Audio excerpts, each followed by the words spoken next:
And they're on their way. Ano post draws for your lead. Moving up, Dugo, Anak, Papato.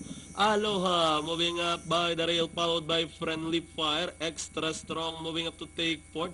Then next in line now is Prince Carlo Diaz in Dixies by the rail. Formidable Ella running alongside his Skip, the Stag, followed by Madame Leonora, and King Aljun is running at the tail of the field, heading towards the last 600. Dugo, Anak, Papato in command by a length, running second is Aloha, Extra Strong, fighting back down on the inside and catching the second spot is Friendly Fire as they turn towards the final 400. We have Dugo, Anak, Papato by about a length. Moving up now by the release, Friendly Fire, and on the outside, Aloha, Extra Strong. With the last 200 meters more to run.